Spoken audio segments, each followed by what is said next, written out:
Right now জানা যায় যে ওয়াই টু চলচ্চিত্রের গানের রিহার্সেলের সময় আহত হয়েছে বলিউডের গ্রিক দেবতা খ্যাত তারকা ঋত্বিক রোশন। তাই তো আপাতত ডাক্তারের পরামর্শে এই তারকা নিজের বাসাতে বিশ্রামে রয়েছে।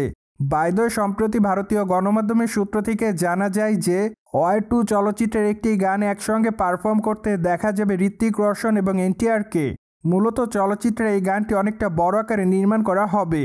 তাছাড়া এই গানটিতে ব্যাকগ্রাউন্ডে প্রায় 500 জনের মতো নৃত্যশিল্পীকে দেখা যাবে। তাই তো সম্প্রতি গানটির রিহার্সেলে যোগদান করেছিলেন ঋত্বিক রোশন।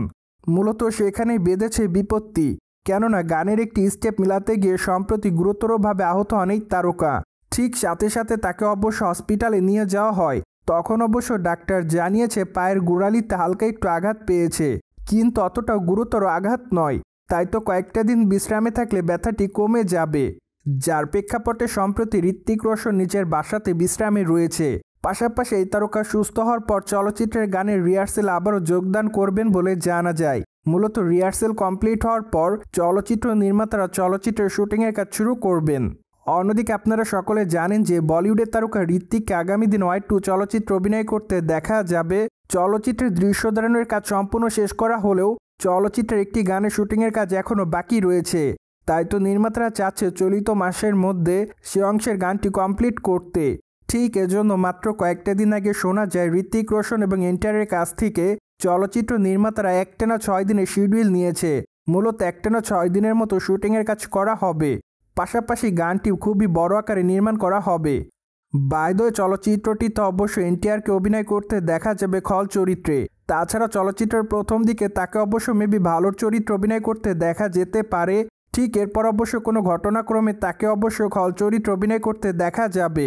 পাশাপাশি চলচ্চিত্রের পর্দায় অবশ্য তাকে এক্স র এজেন্টের চরিত্র অভিনয় করতে দেখা যাবে। তাই তো বলাই বাহুল্য যে এবার ঋত্বিক রোশনের সঙ্গে ফাইট করতে দেখা যাবে এনটিআরকে।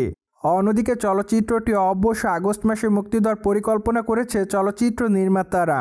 তাই তো আপাতত সে অনুযায়ী চলচ্চিত্রের শুটিংয়ের কাজ শেষ করেছে তারা।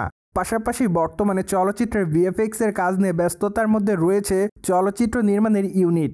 কেননা মাঝে অবশ্য নির্মাতারা জানিয়েছিলেন যে তারা চলচ্চিত্রটিকে নিখুঁত এবং সুন্দরভাবে তৈরি করতে চায়। তাই তো চলচ্চিত্রের ভিএফএক্স অংশে কোনো দুর্বলতা রাখতে চাচ্ছে না তারা। ঠিক এজন্য চলচ্চিত্রের শুটিংয়ের কাজ শেষ করার পরও তারা হাতে প্রায় 5 থেকে 6 মাস সময় রেখেছে চলচ্চিত্রের ভিএফএক্স এর কাজগুলো নিখুঁতভাবে করার জন্য।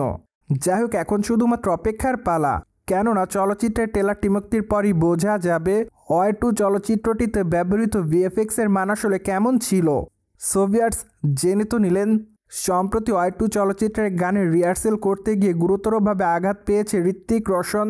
আর এই বিষয়টি নিয়ে আপনাদের কোনো মতামত থাকলে কমেন্ট বক্সে জানাতে ভুলবেন না। Subscribe our channel for more update.